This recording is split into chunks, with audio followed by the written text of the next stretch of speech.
Olá, alunos! Meu nome é Daniele e eu serei a sua professora e tutora na disciplina de Educação do Deficiente Intelectual. Então, como eu já coloquei no comunicado, as nossas aulas serão divididas em 3 módulos. E este é a primeira videoaula do primeiro módulo da disciplina. Esse módulo eu intitulei como Perspectiva Histórico-Cultural da Deficiência Intelectual. As referências bibliográficas eu já encaminhei no sistema, no módulo Arquivos. Vocês podem encontrar lá, que são essas referências que vocês estão vendo na tela. Então, a princípio, eu trouxe uma reflexão para vocês sobre os nossos conceitos de normalidade. O que é normalidade para você? Em qual base você construiu o seu conceito de normalidade? Como você tem definido o que é normal e anormal? Quando a gente vai tratar de educação inclusiva, de deficiência, como profissionais, como docentes, nós devemos repensar os nossos conceitos de normalidade e como nós construímos esses conceitos. Essa autorreflexão é muito importante para a nossa formação, para que a gente entenda que nada vem do nada, que os nossos comportamentos não são aleatórios. Nós aprendemos, nós temos um histórico de aprendizagem e através do nosso histórico de aprendizagem do que é normalidade, nós nos relacionamos com o mundo. Então, essa problematização foi trazida já de início para que você resgatasse as suas concepções de normalidade e anormalidade, para que só então compreenda o quanto o seu olhar sobre o sujeito pode rotulá-lo ou não com base nas suas próprias convicções e concepções. Pensa comigo no risco que isso traz para a história de vida do seu aluno. Se uma criança acredita que ela é super diferente, quando não mediamos esse processo, podemos contribuir para que esse sujeito construa uma autopercepção negativa ou superpositiva sobre si mesmo, acarretando em representações sociais que potencialmente influenciarão e muito nas atitudes sociais positivas ou negativas desse sujeito, no caso dessa criança, e por isso temos que tomar muito cuidado. O que eu estou dizendo aqui? Estou dizendo que se você convencer, se você acreditar a criança de que ela é super poderosa, de que ela tem um poder, de que ela é grande, de que ela pode voar, de que ela pode fazer o que ela quiser, ela vai se comportar diante das outras crianças desta forma, como se ela tivesse realmente esse superpoder, como se ela fosse super poderosa, como se ela pudesse voar. Se você de alguma maneira implica no olhar dessa criança como uma percepção negativa de que ela é diferente, isso é uma coisa problemática, ela vai se comportar dessa maneira, como problemática, como diferente, como alguém que precisa ser evitado, excluído, isolado, porque ela é diferente. Então, a gente tem que tomar muito cuidado como nós colocamos isso para as crianças, porque elas absorvem como uma esponja as nossas percepções do mundo. E quando a gente fala de deficiência intelectual, a gente está falando de vários níveis de deficiência intelectual. Então, essas crianças, essas pessoas, elas têm uma condição de aprendizado social, de aprendizado comportamental. E sim, elas se comportam da maneira com que elas são tratadas.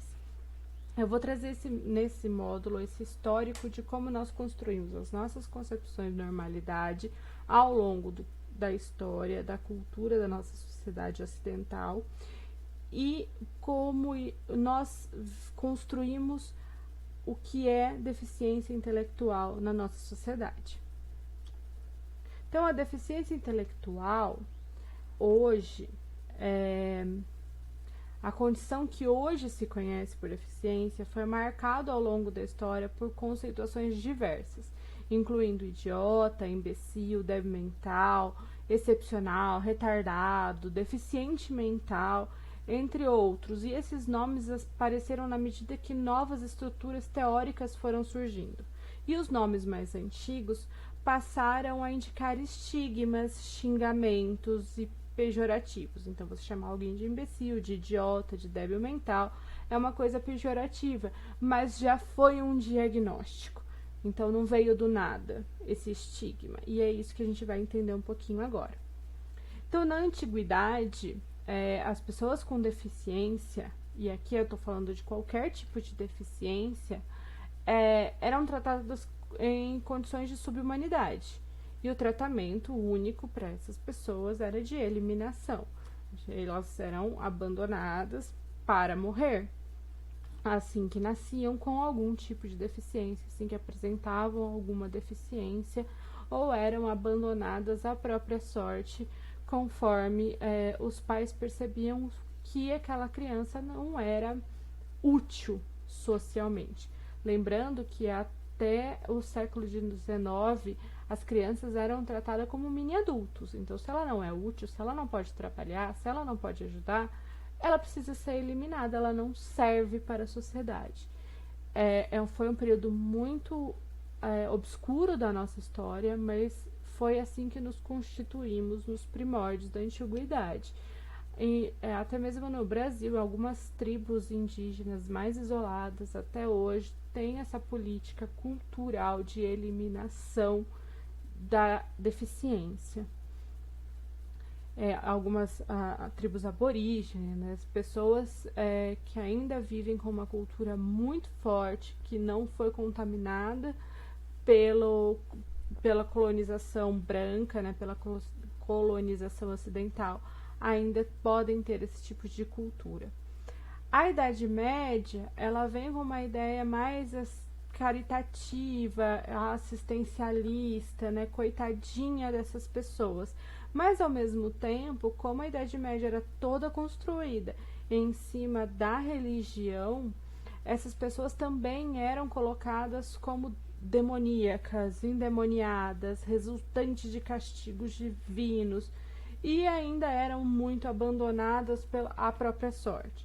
Com a culpa cristã, a gente criou alguns sistemas assistencialistas, no sentido bem raso da palavra assistencialista, eram pessoas que mendigavam, podiam ser abandonadas nas igrejas, você podia dar uma esmola para ela na rua, ela não precisava necessariamente ser morta, mas também não era vista com bons olhos, porque não podia trabalhar, não podia ser útil. Então, na Idade Média, assim como no Renascimento, se você não pudesse trabalhar, principalmente nas lavouras, né, porque a grande população, né, a grande massa trabalhava na lavoura, né, na agricultura, na pecuária, se você não tivesse força, condições para trabalhar, você era isolado da sociedade. O Renascimento, com o protestantismo, você cria-se instituições hospitalares, né, para asilar e isolar essas pessoas. Então, o que a gente faz com esse povo? Cria lá o manicômio, o hospício, o hospital psiquiátrico, a instituição, o asilo, e deixa ela lá. Coloca ela lá, que normalmente ainda no Renascimento ali era a igreja que cuidava dessas instituições majoritariamente. Então, cria-se essas instituições, esses abrigos, para isolar, depositar essas pessoas de alguma forma. Na Revolução Francesa, a gente precisa de mão de obra. Então, minimamente, quem tivesse condições de se adaptar a algum tipo de trabalho na fábrica, nas indústrias, precisava trabalhar. E aí que surgem os primeiros conceitos de escolas especiais, escolas para tratar de pessoas especiais, de pessoas diferentes, de pessoas com doenças mentais. E aí cria-se classes especiais dentro das escolas que pudessem minimamente tratar essas pessoas para que elas pudessem em algum momento trabalhar. E esse foi o grande salto na inclusão, no começo de uma ideia de inclusão, né, da pessoa com deficiência. E a deficiência mental, ela acaba ficando um pouco mais problemática dentro desse contexto do que as outras deficiências, porque no século XIX, no século XX, com as grandes guerras, existiam muitas deficiências físicas, né, porque as pessoas voltavam da guerra muito mutiladas. E pensa-se, então, em estratégias de reabilitação e para as pessoas com alguma deficiência física. E as pessoas com deficiência mental, na época era esse o termo, né, que hoje a gente chama de deficiente intelectual, eram ainda muito isolados naqueles mesmos asilos que foram criados no Renascimento, nos hospitais psiquiátricos, nos manicômios, porque elas não tinham condições, elas não eram vistas como capazes, mesmo no começo do século XX. No começo do século XX, com o avanço da medicina, os tratamentos começaram a aparecer para essas pessoas. Alguns acreditavam que era uma condição que poderia ser revertida em algum momento, então fazem-se muito testes com essas pessoas. A lobotomia era muito usada nessa época, no começo do século XX, para você pudesse de alguma forma controlar o incontrolável.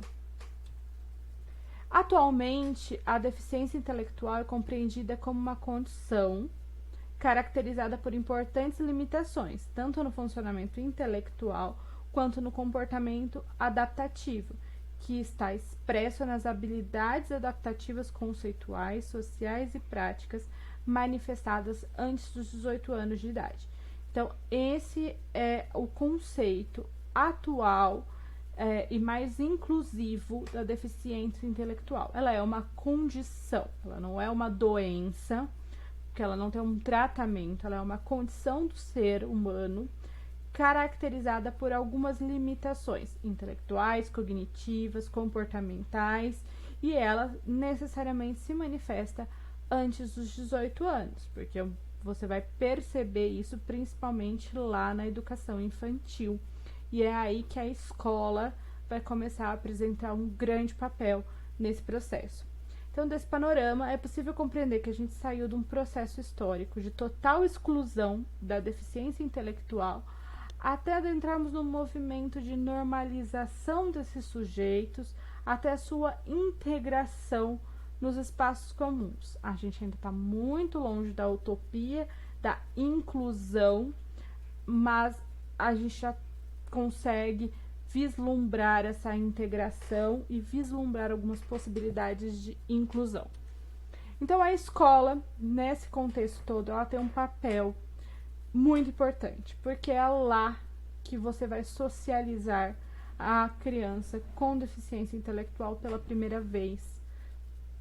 Então, a questão da inclusão escolar, assim como a inclusão social, não é um processo que diz respeito somente a pessoa com deficiência, mas sim a todos os cidadãos. Não haverá inclusão da pessoa com deficiência enquanto a sociedade não for inclusiva, onde todos possam igualmente se manifestar nas diferentes instâncias de debate e de tomada de decisões da coletividade, tendo disponível o suporte necessário para viabilizar essa participação. E onde a gente consegue construir isso é na escola. Os contextos apresentados configuram a escola como uma importante instância mediadora na construção dos significados sobre si e sobre o mundo, assim como nos aspectos formativos necessários na transição para a vida adulta e inclusão social dessas pessoas. Da mesma forma que indicam que o acesso ao emprego ou trabalho como uma importante conquista no processo de cidadania. Então, se a gente está falando de uma inclusão social, né, da pessoa com deficiência, a escola vai fazer esse papel de socializar essa pessoa, de indicar acesso ao emprego, de construir uma participação cidadã e democrática na sociedade para a pessoa com deficiência. A ética inclusiva, difundida em primeira mão pela escola, abre a possibilidade de ressignificação da deficiência intelectual, Se, por um lado, determinados alunos são introduzidos na categoria de deficiente intelectual no momento inicial da escolarização, né, a criança chega e ela já é rotulada, introduzida, socializada como deficiente intelectual por meio de um critério de déficit de aprendizagem normalmente. Por outro lado, essa mesma escola, quando ela está comprometida com a visão inclusiva, ela consegue pensar um desenvolvimento dessa criança e promover condições de superação das suas dificuldades iniciais, né? Tratá-la de uma maneira equitativa em relação aos outros, para que ela possa se desenvolver dentro das suas possibilidades de aprendizagem. A perspectiva de atuação tem que envolver a família, né, os responsáveis, de uma forma colaborativa, um planejamento entre os professores, funcionários da escola, a estimulação precoce até os próprios desenvolvimentos da linguagem e aspectos sensoriais e outras possibilidades. Lembrando que a deficiência intelectual ela é muito individual. Ela não é um quadro de sintomas que se encaixam para qualquer pessoa. Cada criança com essa deficiência vai apresentar um quadro muito específico de desenvolvimento cognitivo, de linguagem, de aspectos sensoriais e até mesmo psicomotor. Sendo assim, o trabalho precisa ser realizado envolvendo todos os profissionais possíveis da saúde e da educação. E devemos considerar ainda outros profissionais, como terapeuta ocupacional, fonoaudiólogos, educador físico, enfim, tem que ser uma equipe multidisciplinar. E aí hoje, na nossa legislação, o que nossa legislação no Brasil prevê para auxiliar essa equipe multiprofissional e essa inclusão escolar da criança com deficiência? A gente tem as salas de recurso, que são salas ambientes com equipamentos mobiliários e materiais didáticos, que atendem um atendimento, que ofertam um atendimento escolar especializado, e ele é normalmente oferecido no contraturno, lembrando que a criança com deficiência, ela tem direito à educação básica regular. A gente ainda tem instituições especializadas de atendimento ao aluno com deficiência, e ele tem que ser usado como suporte, como extracurricular, como além da escola comum, essa criança pode frequentar esses espaços com profissionais específicos, com uma equipe específica para ajudar o desenvolvimento escolar, né, de uma outra forma. A gente tem os ensinos itinerantes, que nessa modalidade tem um profissional que não faz parte do cotidiano da escola, e aí ele pode ser um psicólogo, um terapeuta ocupacional, um psicopedagogo, que vai à escola esporadicamente para prestar serviços, né? Em algumas prefeituras isso é incorporado, em alguns estados esse profissional existe, que ele vai lá auxiliar principalmente na formação docente de como lidar com aquela deficiência, de como adaptar materiais e de como atender aquela criança da melhor maneira possível. A gente também tem a consultoria colaborativa, que é a possibilidade de compartilhamento do trabalho entre um especialista e o professor da educação comum. Então, são um trabalho de consultoria também, não é alguém que fica permanentemente na escola, mas ele vai até lá, né? Esses profissionais vão até a escola para fazer esse processo de formação. O ensino colaborativo, ele é o educador que está dentro da sala de aula, como professor auxiliar, como cuidador, como intérprete, e que vai dividir as responsabilidades do planejamento e o gerenciamento de tarefas com o professor regular. E a gente ainda tem no Brasil núcleos de acessibilidades, aí mais no nível da educação superior, que foi um programa de implementação nos espaços das instituições, começou nas instituições federais, e que pegam essas demandas e levam para o ensino superior. Né? Você tem esse mesmo tipo de assistência no ensino superior, para as pessoas que chegam ao ensino superior com algum tipo de deficiência. Então, bem rapidinho, eu passei para que vocês tenham conhecimento de, como a gente falou que a escola é muito importante, quais é as ferramentas que a escola tem hoje para trabalhar a inclusão. Desse modo, é possível representar a educação especial enquanto uma modalidade de ensino transversal a todos os níveis e etapas educacionais. Precisamos, nesse contexto, ter conhecimento desses elementos que compõem a educação especial, para que possamos planejar e atuar de modo a contribuir com o processo de ensino-aprendizagem dos estudantes, com a formação inicial e continuada dos profissionais que trabalham dentro da escola e precisam de uma formação extra.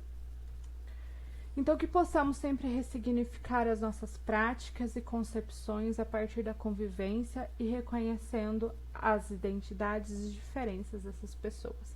Eu espero que essa aula tenha contribuído para a reflexão de vocês acerca do texto. Eu sei que a gente passa muito rapidamente, mas os textos bases são bem completos e qualquer coisa estamos no chat e podemos conversar. Qualquer dúvida é só me procurar.